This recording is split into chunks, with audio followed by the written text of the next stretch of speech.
묵상 기도하심으로 수요 말씀 예배를 하나님께 드리도록 하겠습니다.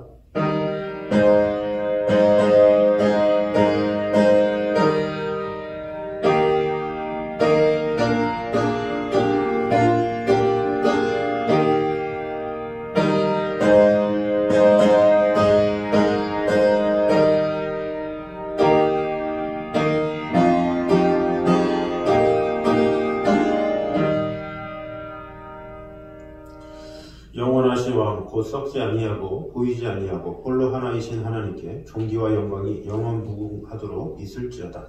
영원하시며 홀로 하나이시며 모든 것 가운데 완전하신 주님의 은혜를 찬양합니다. 오늘도 예배 가운데 살아계신 하나님으로부터 말미암는 놀라운 은혜와 축복을 경험하는 시간 될 수 있도록 주님 오늘도 함께하여 주시옵소서. 사무엘을 통해서 역사하신 그 하나님이 지금 이 순간 우리 가운데 역사하여 주셔서 주님과 동행하며 하나님으로부터 말미암아 진정한 평강 가운데 온전히 거하며 그 말씀 안에 온전히 순종하며 나아가는 성도들이 될 수 있도록 주님 함께하여 주시옵소서. 예수님의 이름으로 기도드립니다. 아멘.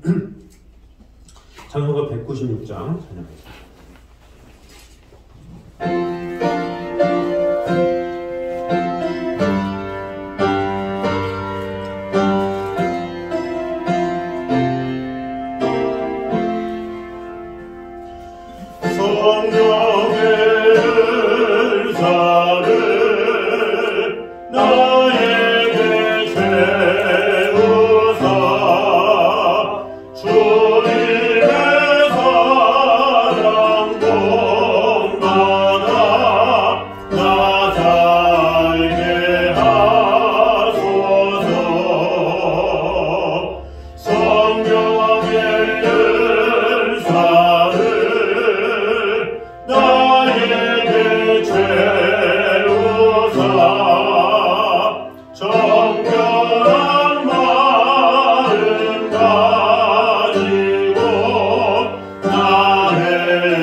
오늘 하나님 말씀 사무엘상 3장입니다.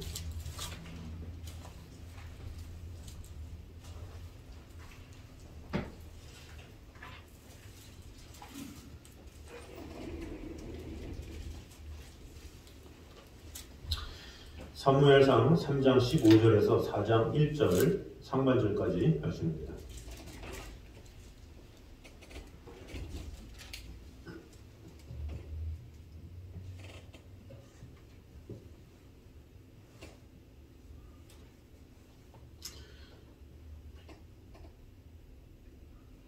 사무엘상 3장 15절에서 4장 1절 초반절까지입니다. 사무엘이 아침까지 누웠다가 여호와의 집에 문을 열었으나 그 이상을 엘리에게 알게 하기를 두려워하더니 엘리가 사무엘을 불러 이르되 내 아들 사무엘 아니니 그가 대답하되 내가 여기 있나이다 하니 그가 이르되 내게 무엇을 말씀하셨느냐 청하노니 내게 숨기지 말라. 내게 말씀하신 모든 것을 하나라도 숨기면 하나님이 내게 벌을 내리시고 또 내리시기를 원하노라 하는지라. 사무엘이 그것을 그에게 자세히 말하고 조금도 숨기지 아니하니 그가 이르되 이는 여호와이시니 선하신 대로 하실 것이니라 하니라. 사무엘이 자라매 여호와께서 그와 함께 계셔서 그의 말이 하나도 땅에 떨어지지 않게 하시니 단에서부터 구에스라까지 온 이스라엘에 사무엘은 여호와의 선지자로 세우심을 입은 줄을 알았더라. 여호와께서 실로에서 다시 나타나시되 여호와께서 실로에서 여호와의 말씀으로 사무엘에게 자기를 나타내시니라. 사무엘의 말이 온 이스라엘에 전파되니라. 아멘. 자, 오늘은 사무엘 6번째 시간으로 은혜를 나누도록 하겠습니다. 이 본문은 이 사무엘의 이 등장의 마지막을 보도하는 내용이 나와 있습니다. 여기서는 이제 사무엘의 소명, 그리고 하나님께서 사무엘에게 주신 엘리 가문의 파멸 예언을 보고하고 있었던 내용, 이것이 바로 3장 1절에서 14절까지 했었죠. 그것에 이어서 사무엘과 엘리의 대화, 그리고 사무엘의 선지 사역 계시에 대해서 이제 보도를 하고 있습니다. 이 구절을 정리해 보면 15절에서 18절에는 이 사무엘과 엘리의 대화에 대해서 이제 보도를 하고 있습니다. 이제 대화의 내용은 이제 간밤에 있었던 사무엘에게 주신 이 엘리 가문의 파멸 예언, 그것과 관련된 것으로서 사무엘이 이제 계시의 내용을 자세히 말하자 엘리는 이 여호와의 심판의 정당성을 인정하는 내용이 나옵니다. 또한 이것은 엘리가 한편으로는 이제 사무엘을 선지자로 인정하는 것임을 의미하는 것이라고 볼 수가 있습니다. 그래서 사무엘이 엘리에게 하나님의 계시를 전한 것은 그가 이제 선지자로서의 사역을 계시한 것이다. 이것을 암시적으로 볼 수가 있죠. 한편 사무엘의 선지 사역이 엘리 가문의 심판을 선포하는 것으로 시작되는 것은 그만큼 이스라엘의 미래가 암울하다. 그것을 알려주는 것이죠. 그리고 3장 19절에서 4장 초반절까지 내용은 하나님이 사무엘과 함께 계셔서 사무엘의 말이 다 성취되게 하심으로 온 이스라엘 백성들이 사무엘의 선지자직을 인정하게 된 사실, 그리고 사무엘을 통해서 여호와의 말씀이 이 백성들에게 선포된 사실이 나와 있습니다. 특별히 여기서 온 이스라엘이 이 사무엘의 선지자직을 인정하게 되었다. 이것은 사무엘이 마침내 민족의 새로운 지도자로 부각되어 가고 있음을 이제 알려주고 있습니다. 그럼 오늘 본문을 통해서 이 사무엘에게 주신 은혜들을 나누도록 하겠습니다.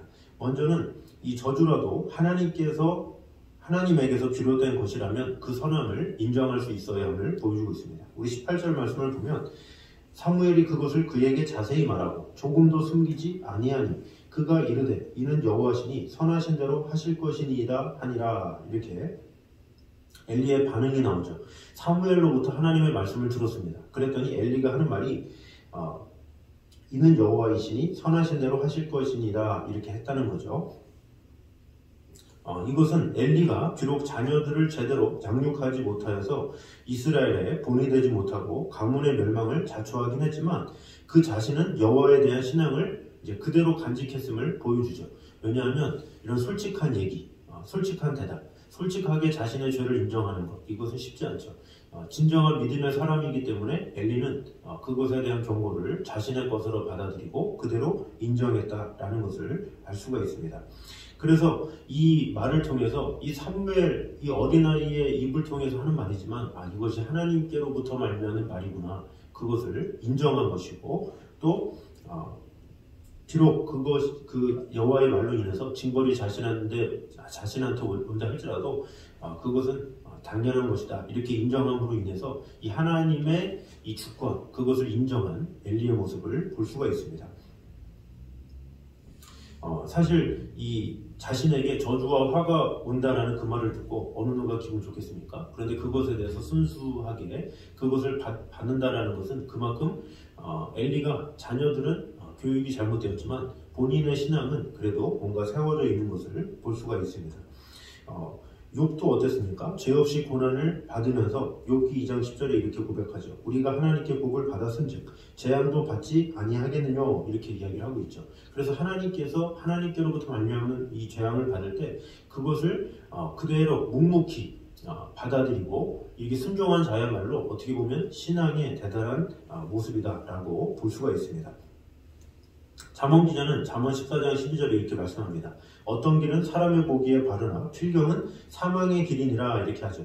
즉 내가 하나님께 매맞는 것이 부당한 것 같고 하나님이 잘못하는 것 같지만 사실 그것은 나의 잘못이고 하나님이 옳다는 이런 뜻이라고 볼 수가 있습니다. 그래서 어떻게 해야 되겠습니까? 하나님께 매를 맞더라도 엘리와 같이 인정하는 그런 모습이 있어야 된다는 거죠. 근데 이스라엘 백성은 그런 인정하는 모습이 없었죠. 그래서 이사야 1장에 보면 이렇게 이사야 선지자가 말합니다. 너희가 어찌하여 매를 더욱 맞으려고 더욱더욱 패역하였느냐. 온 머리는 병들었고 온 마음은 피곤하였으며 발바닥에서 머리까지 성한 것이 없이 상한 것과 터진 것과 새로 맞은 흔적뿐이거늘 그것을 싸매며 기름으로 유하게 함을 받지 못하였도다. 이렇게 이야기하고 있죠. 또 예레미야도 이렇게 자신의 애가에서 이렇게 하나님의 말씀을 대언해서 말합니다. 살아있는 사람은 자기 죄로 병을 받나니 어찌 원망하랴. 이렇게 하면서 이 하나님께 매를 맞고 그것을 인정하면 하나님께서는 우리를 찢으셨지만 낫게 해주시고 우리를 치셨지만 다시 싸매 주실 것이다. 이렇게 호세아 선지자도 이야기를 하고 있죠. 그래서 진정한 겸손한 자는 누구니까? 자신의 잘못을 인정하고 하나님 앞에 자신의 있는 모습 그대로 나아가면서 자백하며 나아가는 태도, 그것이 중요하다라는 것입니다.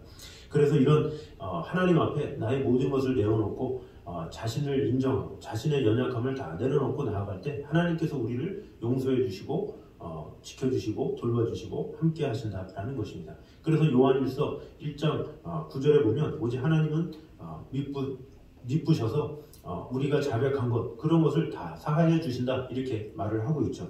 그래서 우리는 항상 하나님 앞에 정직하게 행하되 또 우리의 잘못이나 또 연약함이 있어서 또 하나님 앞에 징계를 받는다 할지라도 이런 모든 것은 다 하나님께로부터 말미암았습니다. 이런 고백으로 말미암아 겸손히 나아갈 때 하나님께서 더 큰 은혜를 주시는 하나님이심을 우리가 분명히 알아서 하나님의 어떠한 상황과 또 어떠한 대답에도 온전히 순종하며 순응하며 하나님의 주권을 온전히 인정하며 나아가는 저와 여러분 되시기를 주님의 이름으로 축원합니다. 두 번째는 하나님은 당신을 경외하는 자와 항상 함께 하심을 보여주고 있습니다. 우리 19절에 보니까 사무엘이 자라매 여호와께서 그와 함께 계셔서 그의 말이 하나도 땅에 떨어지지 않게 하시니, 이렇게 이야기하고 있습니다. 사무엘이 자라면서 여호와께서 그와 함께 계셨다, 이렇게 말씀하고 있습니다. 이것은 하나님께서 사무엘과 함께 계셨다라는 그 이상의 의미를 담고 있습니다. 다시 말해서 하나님께서 엘리의 가문을 완전히 버리시고 떠나셨음을 상대적으로 나타내신 것이죠. 엘리를 떠났다, 사무엘과 함께 있겠다, 이렇게 말씀하신 것이죠. 자, 그러면 하나님께서는 왜 엘리의 가문을 떠나셨겠습니까? 후일에 이 사무엘은 불순종한 사울을 책망하면서 그가 하나님의 말씀을 버렸기 때문에 하나님께서도 사울을 버려서 왕이 되지 못하게 하셨다, 이렇게 말했죠. 이 사실이 시사하듯이 엘리의 가문도 그들이 먼저 하나님을 버렸죠. 하나님을 버렸기 때문에 하나님은 그들과 함께 할 수 없었다라는 것입니다. 하나님께서는 엘리의 가문에서 결국 사무엘에게로 옮겨오셨습니다.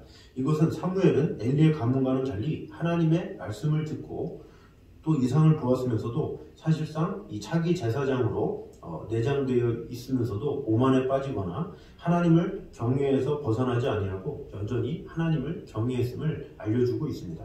그러니까 사무엘이 자라면서 계속 그 마음을 두고서 하나님을 경외하는 마음이 지속되었다라는 것을 볼 수가 있죠. 그러니까 엘리는 제사장으로서 뭔가 나이가 먹고 직책을 가지고 있고 뭐 이렇게 하다 보니까 매너리즘에 빠졌는지 하나님의 말씀을 경시 여기고 이런 면이 있는지 몰랐지만 사무엘은 오히려 자라면 자랄수록 더욱더 하나님의 말씀을 소중히 여기는 사람이었다라는 것을 볼 수가 있죠. 베드로전서 5장 5절에도 이렇게 말씀합니다. 하나님이 교만한 자를 대적하시되 겸손한 자들에게는 은혜를 베푸시느니라, 이렇게 이야기를 하고 있죠. 그래서 우리에게 중요한 것이 무엇입니까? 직분보다 중요한 것은 우리가 얼마나 순종하며 나아가는가, 그것이 중요한 것이죠. 그래서 이 하나님 앞에 어떤 우리가 직분이나 직책이나 이것을 가지고 나아가는 것이 아니죠. 얼마나 우리가 순종하며 나아가는가. 그래서 그 사람을 통해 쓰시고 은혜 주시고 함께 하신다라는 것입니다. 그래서 하나님은 우리에게 직분자를 찾는 것이 아니라 하나님을 경외하는 자를 찾으시죠. 그래서 우리 모두가 하나님을 온전히 경외함으로 말미암아 내 자신이 하나님 앞에 나의 직분을 나타내는 것이 아니라 나의 경외함을 하나님 앞에 보임으로 말미암아 하나님 앞에 사랑을 받는 저희 여러분 되시기를 주님의 이름으로 축원합니다. 세 번째는 성도는 단계적 과정을 소중히 여겨야 된다라는 것입니다. 또 이어서 19절에 사무엘이 자라매 여호와께서 그와 함께 계셔서 그 말이 하나도 땅에 떨어지지 않았다, 이렇게 기록을 하고 있고 또 20절에 이렇게 말합니다. 단에서부터 브엘세바까지의 온 이스라엘이 사무엘은 여호와의 선지자로 세우심을 입은 줄을 알았더라 이렇게 하면서 온 이스라엘이 사무엘을 여호와의 선지자로 알았다 이렇게 기록을 하고 있죠. 그런데 여기서 우리가 유의해서 살펴볼 것은 사무엘이 자라매 이런 뜻이죠. 이것은 사무엘의 선지 사역이 그가 하나님으로부터 엘리 집안에 관한 예언을 받았을 당시에 즉각적으로 계시되지 않았음을 보여주고 있습니다. 즉 사무엘은 어느 정도의 성장이 이루어졌을 때부터 비로소 선지 사역을 시작한 것이죠. 사무엘이 처음 하나님의 계시를 받을 때의 나이는 대략 한 12살 정도로 추정하고 있습니다. 그가 만일 이때부터 본격적으로 이 선지 사역을 했다면 어떻게 됐겠습니까? 과연 그의 말이 사람들에게 설득력을 지닐 수는 없었겠죠. 그래서 하나님은 처음 사무엘에게 계시를 주실 때 그를 선지자로 세우지 않고 그가 자랄 때까지 기다리신 것을 볼 수가 있습니다. 그래서 그동안 사무엘은 엘리 밑에서 하나님을 섬기면서 선지자와 사사가 되기에 부족함이 없도록 훈련을 받은 것입니다. 그래서 하나님의 말씀도 더욱 깊이 묵상하며 연구하였겠죠. 말하자면 사무엘은 차기 지도자와 선지자가 되기 위한 과정을 엘리 밑에서 거친 것이라고 볼 수가 있습니다. 그래서 하나님은 어떤 성도가 세워짐에 있어서 한 인물이 세워짐에 감에 있어서 어떤 단계를 가지고 지도하시고 돌보는 것을 볼 수가 있죠. 요셉도 이 애굽에 팔려갔을 때 나이도 어리고 그 10대에 무엇을 할 수 있겠습니까? 아무리 능력이 많고 아무리 뭔가 다른 사람을 리더할 수 있는 리더십이 있다 할지라도 하나님께서는 차근차근 그를 세우신 것을 볼 수가 있죠. 그래서 그를 고난에 던지시기도 하시고 또 모함도 당하고 또 감옥에 처하기도 하고 그러면서 이렇게 저렇게 많은 것을 배우게 하시죠. 그러다가 애굽의 총리가 될 때의 나이가 30살 때라고 했죠. 이 30살이 되어야 애굽의 총리가 될 수 있는 나이기 때문에 그때까지 하나님께서 이런 방법 저런 방법으로 이 요셉을 키워주신 것이죠. 그렇게 성장시키신 다음에 요셉으로 하여금 총리가 됐기 때문에 요셉이 총리로서의 일을 원활하게 할 수가 있었죠. 만약에 그런 어린 나이에 총리직을 갖는다? 우선은 할 수가 없죠. 30살이 안 되면 직을 받을 수 없기 때문에 될 수도 없을 뿐더러 혹시나 줬다 할지라도 사람들이 업신여기고 그 당시 때 법이 있기 때문에 아무리 바로왕자가 이렇게 한다 할지라도 능력 면에서나 정원 면에서나 부족할 수가 있죠. 그래서 하나님은 이 요셉을 감옥에서 또 보디발의 집에서 이런 모양 저런 모양으로 훈련시킨 것이죠. 마찬가지로 이 사무엘도 이 자라면서 엘리 선지자의 집에 있으면서 차근차근 과정을 밟고 나아가는 단계를 허락하셨다라는 것입니다. 그래서 우리가 보통 훌륭한 인물은 태어나는 것이 아니라 만들어진다 이렇게 말을 하고 있죠. 세상에서도 초등학교가 되면 중학교, 고등학교, 대학교 이렇게 과정이 필요하듯이 교회도 마찬가지죠.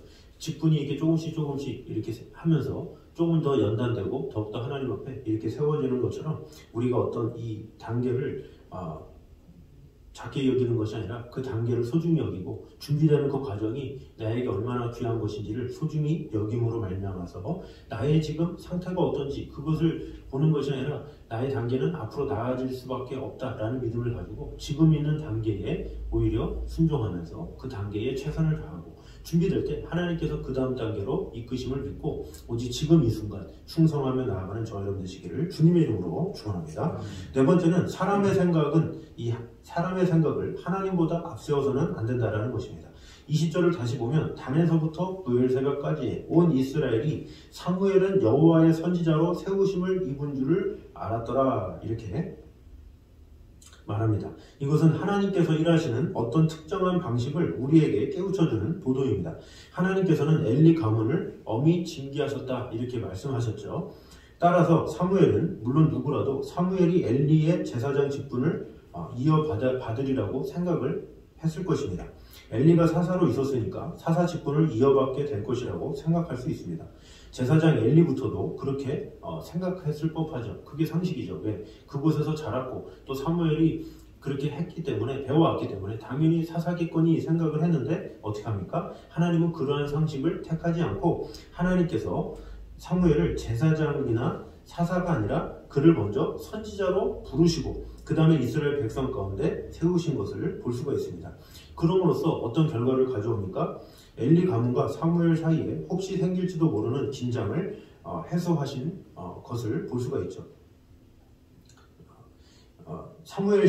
상에 보면 여인들이 사울왕 앞에서 사울의 죽인 자는 천천히요 다윗은 만만히로다 이렇게 함으로써 다윗은 예기치 않게 사울에게 얼마나 핍박을 받게 됐습니까? 또 동방의 박사들이 별의 인도함을 받고 따라오다가 마지막 순간에 유대인의 왕은 당연히 유대 왕궁에 태어났겠지 하는 마음으로 이 별의 인도를 뿌리치고 예루살렘 왕궁으로 찾아가서 유대인의 왕의 탄생을 헤롯 왕에게 알림으로 인해서 아기 예수님이 얼마나 많은 고통 속에 애굽으로 달아나야 했으며 또 얼마나 많은 어린 아기들이 헤롯에게 죽임을 당했습니까? 이렇듯 사람의 판단이나 상식, 지혜, 정륜은 옳은 것 같고 합당한 것 같지만 사실은 상당히 불완전한 것이 더 많다라는 것입니다. 그래서 이사야 55장 8, 9절에 보면 내 생각은 너희 생각과 다르며 내 길은 너희 길과 달라서 하늘이 땅보다 높음같이 내 길은 너희 길보다 높으며 내 생각은 너희 생각보다 높으니라 이렇게 말씀하셨습니다. 그리고 사도 바울도 고린도전서 1장 25절에 하나님의 미련한 것이 사람보다 지혜 있고 하나님의 약한 것이 사람보다 강하니라 이렇게 이야기를 하고 있습니다. 그러므로 우리가 아무리 지혜롭고 유능하고 또 경험이 많고 많은 권력이 있고 뭔가 힘이 있다 할지라도 하나님의 생각을 우리가 이길 수는 없다라는 것입니다. 당시에 많은 사람들의 생각, 또 엘리의 생각조차도 하나님은 뛰어넘어서 또 새로운 방법으로 하나님의 일들을 이루어 나가는 것을 볼 때 우리는 이렇게 저렇게 하면 되겠지, 저렇게 하면 되겠지 이런저런 생각을 가지고 있지만 그러나 그 생각 너머에 하나님은 계셔서 우리를 가장 좋은 길로 인도하실 수 있는 분이 하나님이십니다 라는 것을 온전히 믿음으로 말미암아 나의 지혜를 드러내는 것이 아니라 오직 하나님의 지혜만 나타내므로 하나님께서 주시는 그 인도대로 살아가는 저와 여러분 되시기를 주님의 이름으로 축원합니다. 마지막으로 5번째로 성도는 하나님의 말씀 위에 신앙을 세워야 함을 보여주고 있습니다. 마지막 21절에 보면 여호와께서 실로에서 다시 나타나시되 여호와께서 실로에서 여호와의 말씀으로 사무엘에게 자기를 나타내시니라 이렇게 고백합니다. 여기서 핵심이 되는 단어는 바로 실로죠. 실로에서 나타나시되 실로에서 여호와의 말씀으로 사무엘에게 자기를 나타내셨다 이렇게 말을 하고 있는데 실로는 하나님의 성막이 있는 곳이고 하나님의 언약궤가 있는 곳입니다. 그러면 성막은 무엇이고 언약궤는 무엇이겠습니까? 한마디로 하나님의 임재의 상징이죠. 이스라엘 백성들은 하나님께서 성막에 계시고 언약궤 위에 임재하신다고 믿었습니다. 제사장들이 맨 언약궤가 요단 강물을 밟아서 흐름을 차단했을 때 이스라엘 백성들은 그 점을 확실하게 깨달았습니다. 어떤 의미에서 그들이 언약궤란 보이지 아니하는 하나님의 보이는 천존이라고 할 수 있었습니다. 그러므로 그들은 실로에 있는 하나님의 언약궤를 보면서 하나님이 자신들과 함께 계신다는 사실을 이제 확인했습니다. 그들은 언약궤를 바라보면서 마음이 든든했죠. 적이 쳐들어와도 든든했고 마음이 평안했습니다. 바로 지금 이 사사기 시대에도 사무엘상에 이르기까지 그랬죠. 그래서 언약궤가 있는 곳에 하나님이 계시다 이런 생각이 늘 있었고 언약궤가 있으면 승리한다 이런 생각을 했던 것이죠. 그래서 그들은 하나님이 눈에 보이도록 임재해 계시니까 굳이 말씀을 볼 필요가 없었고 읽을 필요도 없었죠. 왜? 실로에 가면 언약궤가 있으니까 그곳에 하나님이 계시니까 그것만으로 안심을 한 것이죠. 그런데 실로에서 하나님이 말씀으로 나타나셨다 이 말씀은 바로 이러한 오해를 우리가 다시 고쳐주죠. 뭐냐? 하나님은 이스라엘 백성들의 생각처럼 언약궤 위에 임재해 계신 것이 아니라 말씀 가운데 계신다라는 것입니다. 그러므로 이스라엘 백성들이 하나님을 만나고 하나님의 도우심을 얻으려면 어디로 가야 됩니까? 언약궤로 가야 되는 것이 아니라 말씀으로 돌아가야 되겠죠. 그러면 이 이스라엘 백성들이 방황할 때 누구를 찾아가야 되겠습니까? 이 외형적인 언약궤가 있는 제사장 홈니와 비느하스에게 가봐야 아무런 소용이 없어요. 그곳에 언약궤가 있다고 해결이 나오는 것이 아니죠. 여호와의 말씀과 함께 하던 사무엘에게 가야 그 사무엘에게 전해지는 그 말씀이 뭐 사무엘의 말은 아니겠죠. 하나님으로부터 말미암은 말이겠죠. 그래서 그 하나님의 말씀에 거한 그 하나님의 말씀에 있는 선지자 사무엘에게 가야 그들은 살 수 있었다라는 것입니다. 그 말씀을 들어야 그것을 순종함으로 새로운 삶을 살 수 있는 것이지 언약궤라는 그 상징성 안에 하나님이 다 있고 그것에 절해야 되고 그것을 섬겨야 되고 그것은 아니다라는 것입니다.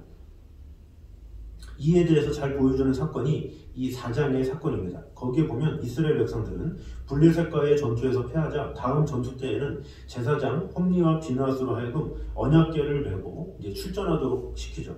그것은 이스라엘 백성들이 하나님께서 언약궤에 임재해 계시다고 믿었기 때문에 그 하나님의 권능으로 블레셋을 제압하겠다고 생각한 결과입니다. 그러나 언약궤를 대동한 두 번째 전투에서도 이스라엘은 참패를 당하였고 언약궤를 빼앗기는 것은 물론 홈니와 비느하스도 죽임을 당하게 됩니다. 이것은 무엇을 의미하는 것입니까? 하나님이 언약궤에 임재해 계시지 않는다라는 것입니다. 언약궤는 이 하나님의 임재의 상징이 분명하지만 하나님이 거기에 붙어 계신 것은 아니죠. 왜? 하나님은 전능하신 분이기 때문에. 이것을 이 스데반 집사도 그렇게 설교를 하죠. 하나님은 상천하지에 계신 하나님이시다. 어느 곳에 머물러 계신 하나님이 아니다. 그러면서 그 전능하신 하나님은 어느 곳에나 계시고 그 하나님께서 나중에 이제 예수 그리스도를 보내시고 이제 복음으로 이제 이어지죠. 지금 이스라엘 민족들은 그런 사상을 갖고 있어요. 어느 곳에 있는. 그래서 오늘날에도 그런 절기나 이런 데 가면 그 유대인의 성전, 지금은 그 알라를 믿는 그 신전으로 바뀌었죠. 근데 거기에 가서 유대교, 또 기독교, 또 이슬람교 서로 모여가지고 거기가 이제 메타다 그래가지고 열심히 막 가서 기도를 하죠. 통곡의 벽이다 그러면서. 근데 그런 것이 무슨 사상입니까? 왠지 그곳에 하나님이 계신 것처럼. 그러나 하나님은 어느 장소에만 국한돼서 계시는 분이 아니라 말씀 안에 거하시는 분이다라는 것입니다. 그래서 이 하나님의 말씀은 곧 하나님 자신이고 또 하나님은 우리 가운데 말씀으로 역사하시고 은혜를 주시는 분이시다라는 것입니다. 그래서 우리의 신앙은 하나님의 말씀 위에 세워야 된다라는 것입니다. 그러므로 능력도 중요하고 상징적인 물건도 중요하겠지만 과거의 기적도 중요하겠지만 더 중요한 것은 우리의 신앙이 하나님의 말씀 위에 굳건히 세워져야 된다라는 것입니다.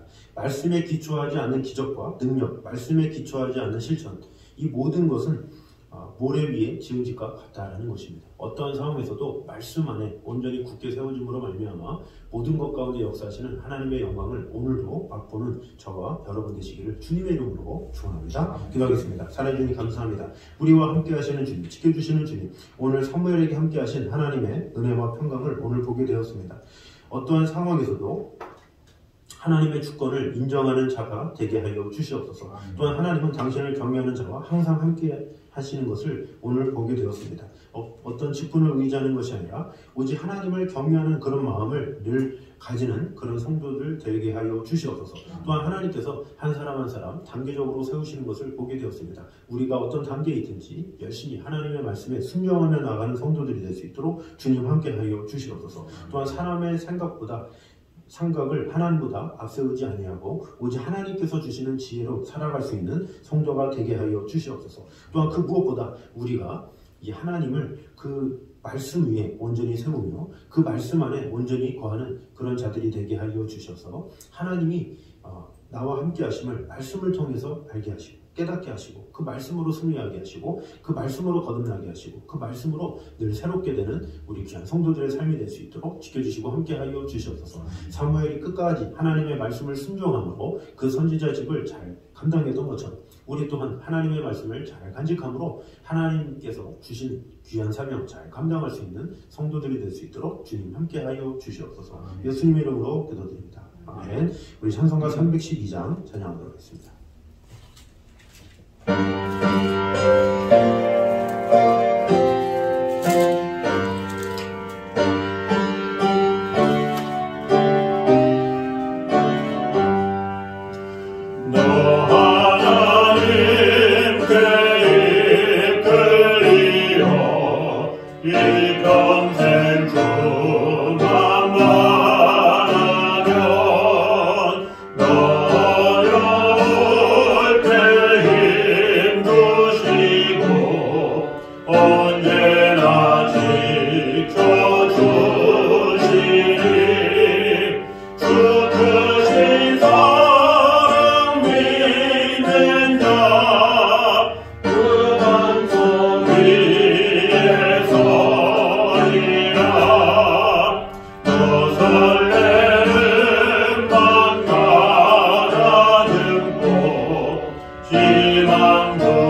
이제는 우리 주 예수 그리스도의 은혜와 아버지 하나님의 무한하신 사랑과 성령님의 교통하심이 늘 하나님의 말씀 안에 거하길 원하는 이제 있는 모든 성도들과 가정 위에 이부터 영까지 함께 있기를 간절히 축원하옵나이다. 아멘.